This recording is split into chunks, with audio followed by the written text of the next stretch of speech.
स्वैरम चरंति मुनयो न जमाना। जैसी उनकी इच्छा हुई ऐसा किया। उनको न कायदा है, न कानून है, न वेद शास्त्र के नियम उन पर लागू होते हैं। इन सबसे पार हो गए। महापुरुष को न पाप छू सकता है, न पुण्य छू सकता है, न वो वेद के गुलाम। जैसे तुमने यूनिवर्सिटी पास कर लिया, तो जब तक यूनिवर्सिटी में पढ़ रहे हो तुम्हें अटेंडेंस का ध्यान रखना होगा, नहीं तो निकाल दिए जाओगे, एग्जामिनेशन में नहीं बैठ सकते। लेकिन जब यूनिवर्सिटी पास कर चुके और कोई कहे भाई तुम जब तक कोई घर में रहते हो, यूनिवर्सिटी जाते नहीं हो, तुम्हारी अटेंडेंस साफ नहीं होगी, तो तुम जवाब दोगे अरे मुझे अब नहीं पढ़ना, मैं पढ़ चुका है, मैं कर चुका, सब हो गया। तो उसी प्रकार महापुरुष शास्त्र वेद के बताए मार्ग के द्वारा भगवान को प्राप्त कर चुका। अब उसे कुछ नहीं करना। अब शास्त्र वेद उसके हाथ जोड़े खड़े रहेंगे। वो शास्त्र वेद का गुलाम नहीं, ब्रह्मविद श्रुति मूर्धनि, वो वेद के मस्तक पर पैर रखकर चलता है।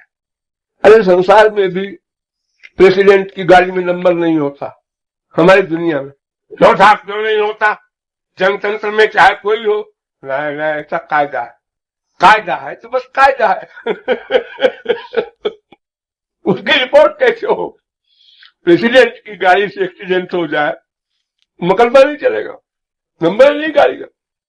जैसे संसार में अलग अलग पोस्ट के लिए सब नियम बने हुए हैं, तो जो उस पोस्ट पर जो नहीं है वो उस नियम के अनुसार अगर चलेगा तो दंड मिलेगा उसको। चपरासी घुसा जा रहा है प्रेसिडेंट के घर में, मैं तो कलेक्टर हूं जी, मैं क्यों नहीं जाऊं? नहीं, तुमको परमिशन नहीं है। कहाँ के कलेक्टर हो? हम देहरादून के हैं। कहाँ जा रहे हो? प्रेसिडेंट से मिलने। क्यों? आपने चपरासी से तो नहीं पूछा जो पहले गया? अरे वो प्रेसिडेंट का चपरासी है। उसको अधिकार है, वो बिना पूछे जाएगा। तो बिल्ला लगाए है प्रेसिडेंट का, स्पेशल है पावर उसके पास। अब तुम मिलने जाओगे तो पहले कारण बताओ, अगर वो कारण ठीक समझा जाएगा तो तुमको टाइम दिया जाएगा, तब आना।